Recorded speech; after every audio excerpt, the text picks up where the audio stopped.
Olá, boa tarde. Estamos ao vivo aqui. Vamos hoje conversar sobre esse desafio que está tão presente aí na vida da família, na vida das mães, que é os desafios, do homeschooling, as aulas remotas dos filhos em casa.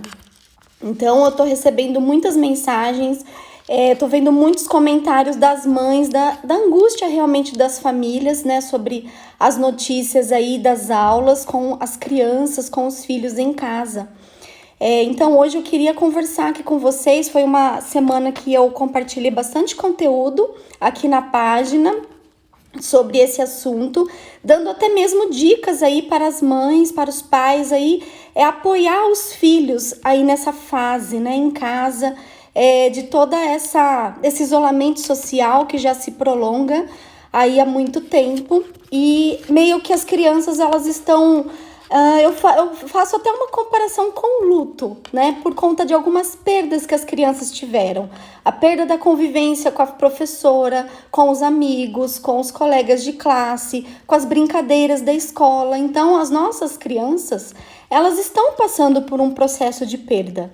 E é preciso estar tendo um olhar, para esse novo momento, na verdade, que já tem se prolongado, mas é novo porque ninguém esperava sobre isso, ninguém nunca viveu esse tipo de situação, e as nossas crianças são as primeiras crianças que estão aí vivendo, e nós, como pais, estamos também aí nesse cenário.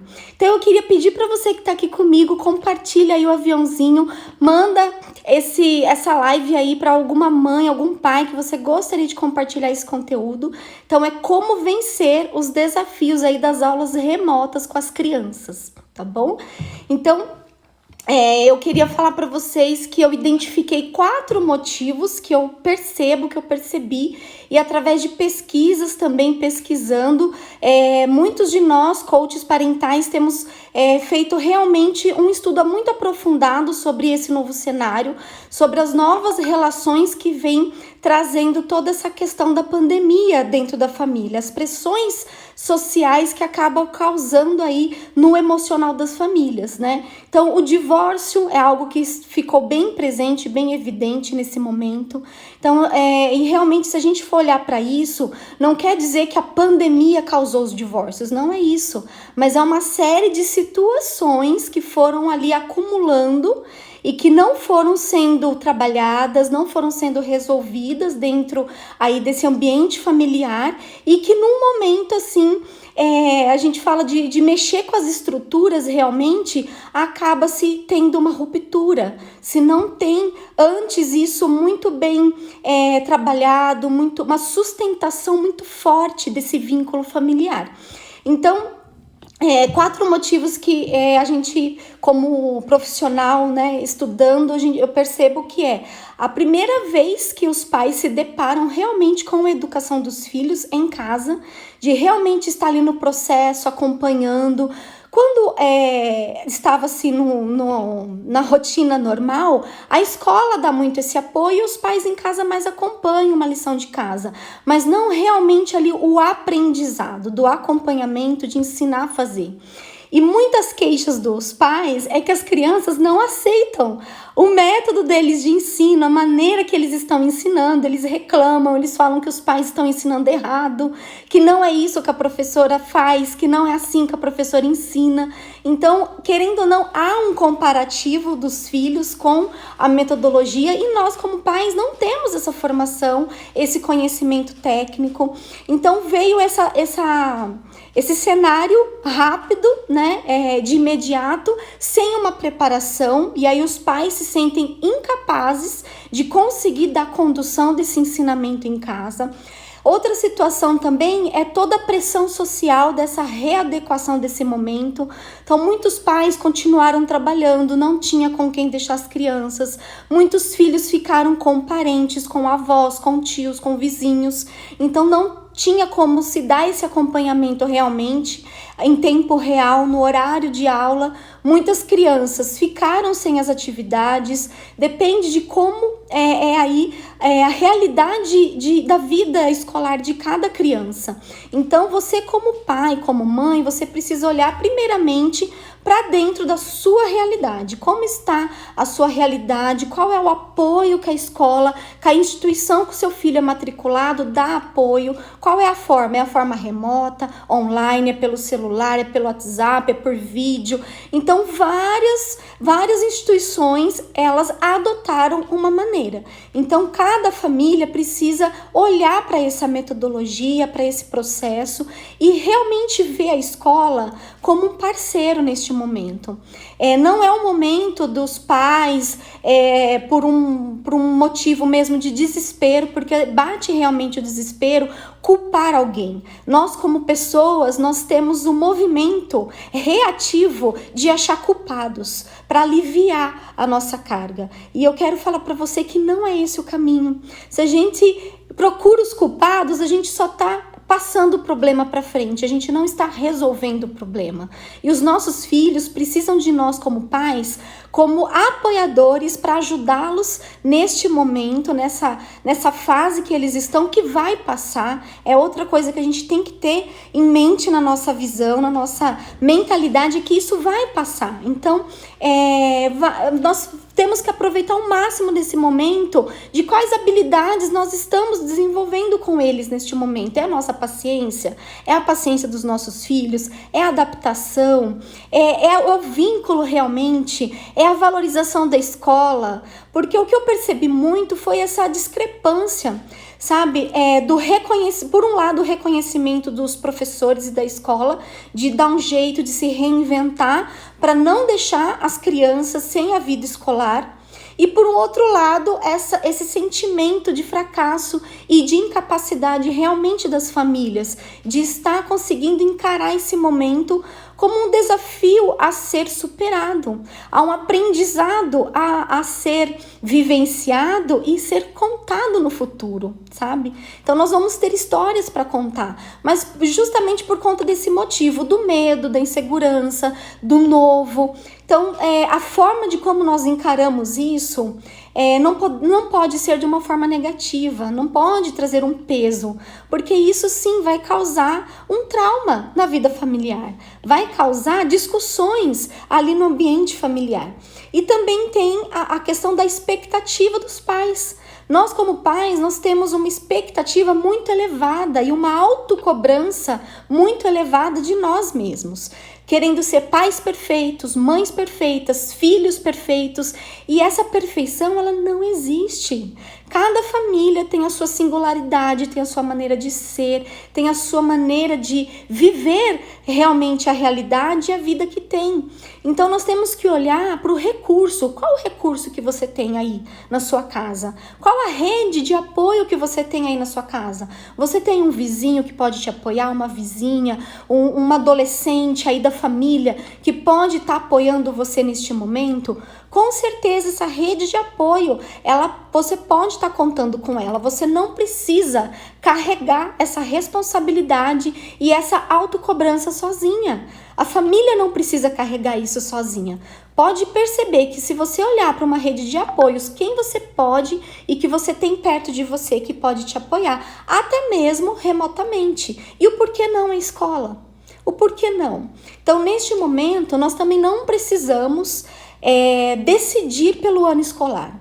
Há muitos pais que estão querendo decidir pelo ano escolar. Ai, o meu filho vai passar de ano. Ai, meu filho não tem condições de passar de ano. Meu filho não aprendeu nada.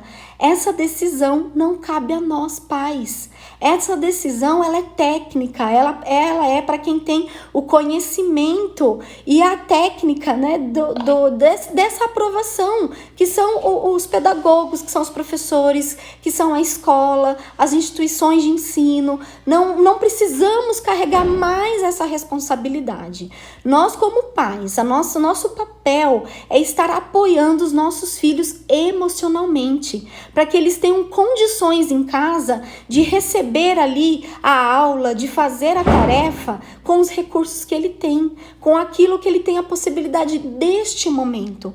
Então também não é um momento de exigir que ele acerte tudo, que ele tire melhores notas porque ele está em casa, está tendo mais tempo para descansar. Não é uma realidade. O ensino remoto, ele é totalmente diferente de um ensino presencial. E os nossos filhos, eles não têm ainda maturidade cognitiva do aprendizado para poder ter a construção e a concentração necessária para esse ensino à distância. Então, a gente não pode ter um nível de exigência elevado. A gente também não pode simplesmente ser 8,80, simplesmente falar, então já que não está aprendendo nada, nem precisa estar matriculado, eu vou tirar ele da escola porque eu estou pagando à toa mesmo. Também não é isso, não é uma opção, abandonar os estudos não é uma opção, porque esse momento da vida dos nossos filhos é um momento que eles estão em maior desenvolvimento. Tá?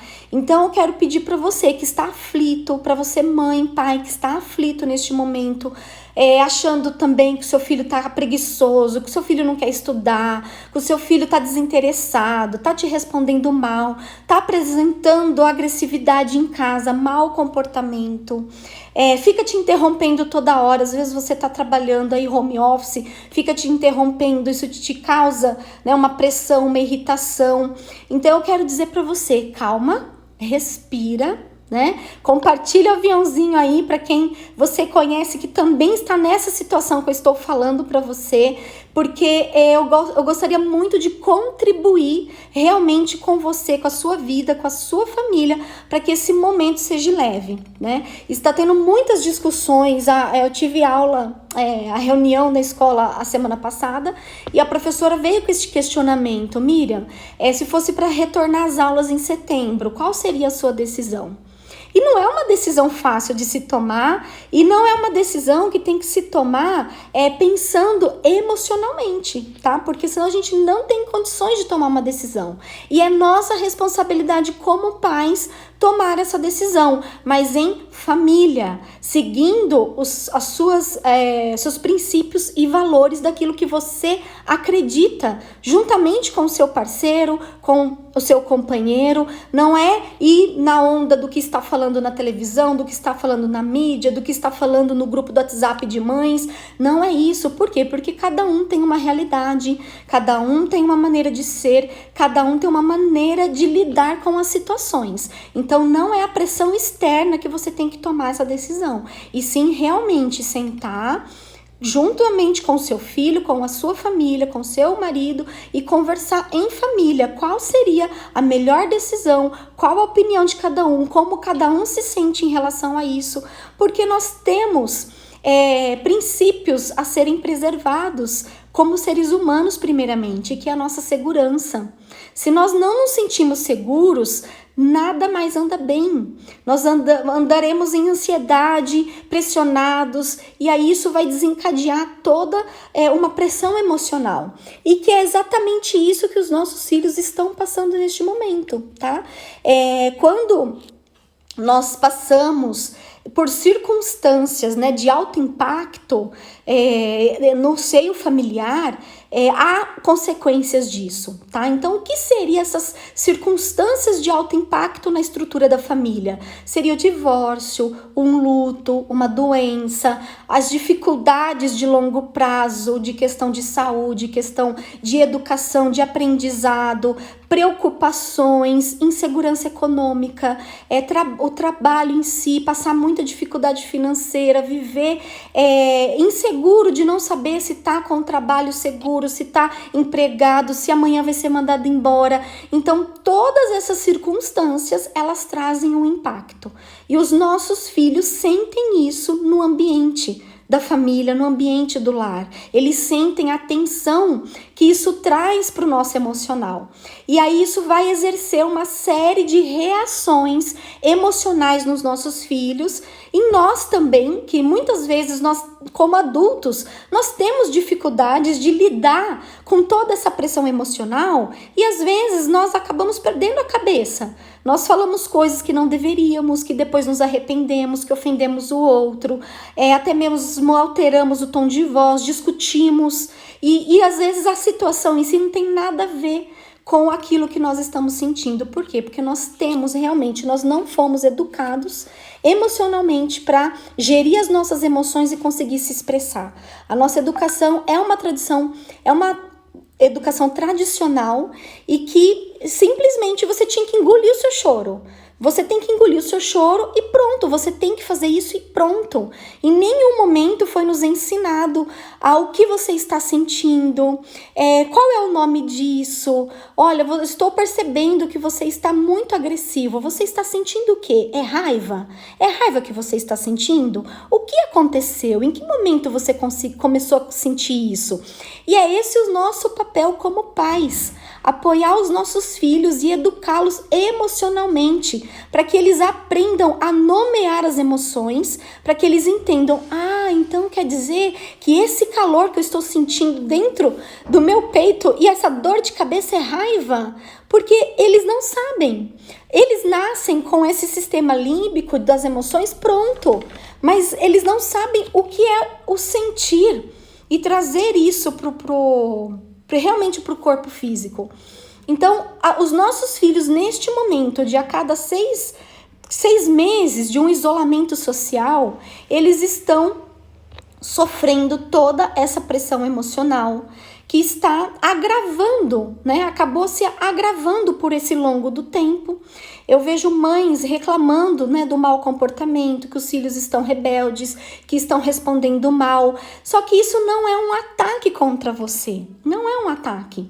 E é isso que eu também quero trazer para você, que logo mais, dia 7 a 10 de setembro, eu estou lançando as lives sobre a educação com amor, para você poder passar também aí por um processo comigo, para você poder ter esse novo olhar, que realmente o mau comportamento do seu filho não é um ataque contra você, mas sim, ele está tentando te falar o que ele está sentindo, só que ele não tem maturidade de conseguir expressar e explicar o que é, da onde está vindo isso. Então nós como adultos, como pais, nós temos esse papel fundamental de ajudar os nossos filhos a se alfabetizarem emocionalmente, tá?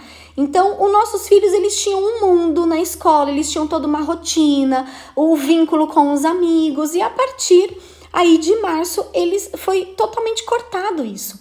Então, existe um processo aí de luto realmente, da perda que se teve, dessa convivência, das amizades, das brincadeiras, e agora ele já está num longo período aí, vivendo nesse novo momento.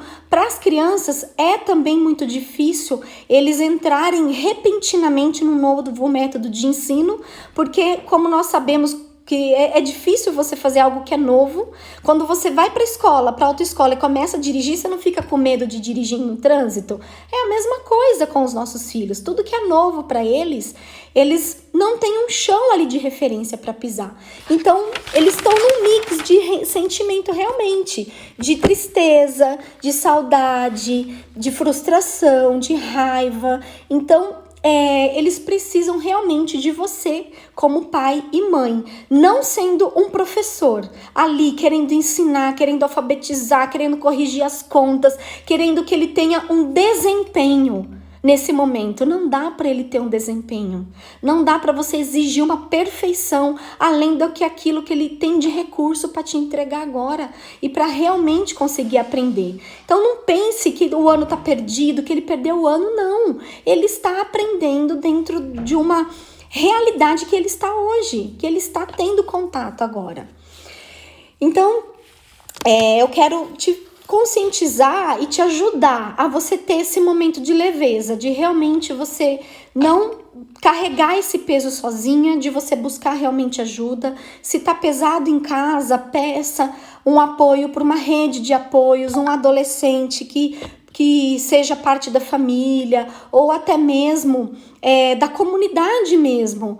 Ajude um adolescente a se sentir importante, que ele está fazendo parte ali de apoiar o seu filho a conseguir estudar nesse momento. Peça apoio na escola, converse com a professora.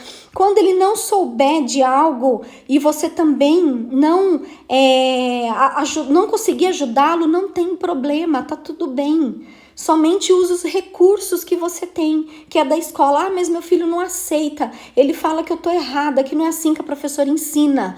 Não leve isso a mal, não pegue isso como algo contra você. Pelo contrário, ajude-o a compreender que você tá aí para apoiar e que você vai ajudá-lo a buscar uns recursos. Seja uma ligação para algum amiguinho, faz uma chamada de vídeo com algum amiguinho, pergunta para esse amiguinho como foi que ele fez a lição. Então isso já vai ajudar a ter interação, tá? E muitos dos pais estão perdidos nessa rotina, então é muito importante o filho ter uma rotina dos estudos em casa, ter as pausas de descanso também, porque não dá para ter de 4 a 5 horas direto de aula, como havia-se na escola no presencial. Não tem como exigir todo esse tempo aí de concentração da criança. Não é produtivo e ele vai ficar super entediado, tá? Então, pai, mãe, por favor, ajude o seu filho a reconhecer o sentimento que ele está sentindo, a nomear esse sentimento, se é saudade, se é tristeza, se é raiva, se é frustração, e ajude-o a lidar com isso, não criticando, não minimizando o sentimento, falando para ele, imagina, eu já passei coisa pior do que isso e você tá chorando por isso, por causa de uma conta. Porque você não tá conseguindo aí terminar a lição. Imagina, não podemos fazer isso. Por quê? A criança, ela vai se sentir mais incapacitada ainda e você vai alimentar uma crença negativa nela e ela não vai se sentir capaz e melhor para poder continuar se esforçando. Então não critique-o. Pelo contrário, apoie-o, ajude-o a entender o que ele está sentindo. Não exija, que ele tenha melhores notas, organize-o, ajude-o a organizar os materiais um dia antes da aula, perguntar como que tá a entrega de lição, os prazos, se ele precisa de alguma ajuda. Então isso é muito importante. Muitos pais, por os filhos ficarem com os avós, também acabaram desistindo por não conseguir ter tempo de chegar em casa à noite e ainda ajudar. Então, como eu falei, vai aí mais uma dica. Pega sua rede de apoio, quem você tem que pode apoiar, um vizinho, um adolescente, alguém da família que possa te apoiar neste momento. E se o seu filho apresentar algum tipo de comportamento agressivo, lembre-se que ele pode estar te dando sinais de um agravamento de todas as consequências emocionais desse período, tá? E ele tá somente tentando expressar o que ele tá sentindo. Ele não tá querendo te agredir, ele não é ingrato por causa disso. Pelo contrário, ele precisa de apoio para você ajudá-lo a entender o que está acontecendo com ele. Então, a gratidão é um exercício também muito importante para a família trabalhar neste momento, pelas coisas, pelo que você é grato hoje. Então, é um exercício que também traz toda uma leveza, também traz paz, e aí a gente consegue olhar para as coisas boas, para aquilo que é positivo, e também faz um exercício com os nossos filhos de aprenderem a lidar com as dificuldades, vendo as coisas pelo lado positivo, tá? E a volta às aulas, como eu falei, a volta às aulas é uma decisão da família. Então, é muito importante você ter esse momento com o seu marido, com o seu companheiro e com o seu filho e poderem conversar sobre isso. Não tomarem uma decisão emocionalmente, abalada emocionalmente ou sobrecarregada emocionalmente. Não tome decisões em cima de um grupo do WhatsApp porque as mães estão discutindo no grupo e todas combinaram. Não faça isso, tá? Siga os seus princípios, os seus valores, aquilo que você acredita como realmente estrutura de sustentação da sua família, ok? Então, você quer fazer uma pergunta, você que está aqui comigo, que gostaria de fazer uma pergunta, Faça aqui nos comentários, quero estar podendo te apoiar aí. Quem quiser e fazer sentido para você, me segue aqui no Instagram. Toda semana eu lanço um assunto bastante atual para realmente contribuir com os desafios dos pais no dia a dia realmente. Ok? E mais uma vez queria convidar você a fazer parte da série de lives Educar com Amor. O link para você fazer o seu cadastro está aqui na minha bio do Instagram, é gratuito e você também recebe o e-book gratuito dessa série, que é para te apoiar a você perceber e compreender o mau comportamento do seu filho, porque existem 4 objetivos equivocados em que a criança acredita naquilo e ela acaba se comportando por essa crença e nós como pais, nós acolhemos isso como um mau comportamento. Então vem comigo para essa série de lives de 7 a 10 de setembro, para que você possa se aprimorar também no conhecimento do desenvolvimento do seu filho, para que você tenha ferramentas que realmente são eficazes para você desenvolver o seu filho aí, para ele ser um adulto de responsabilidade, para ele ser um adulto que realmente consiga lidar com as suas emoções. Ok? Muito bem. Alguém gostaria de fazer alguma pergunta? Estou à sua disposição. Dá um coraçãozinho aí para mim, gente, se vocês gostaram. A dica, então, é só tomar as decisões conversando em família. Não criticar os filhos por se caso eles tiverem com mau comportamento, ou se realmente eles falaram para você que você não está ajudando em nada, não critique eles por isso, não diga que eles são ingratos, não diga para as pessoas que o seu filho não está se adaptando, que ele não está estudando, que ele não está aprendendo nada. Não diga isso para as pessoas, porque ele ouve e aí ele acaba acreditando nisso e aí ele alimenta uma crença de que ele não é capaz de estudar. Então, por favor, vamos ser pais realmente emocionalmente assertivos para que os nossos filhos possam crescer com saúde emocional, ok? Eu sou a Miriam, eu sou coaching parental, é uma honra ter você aqui, muito obrigada por você estar aqui e um beijo!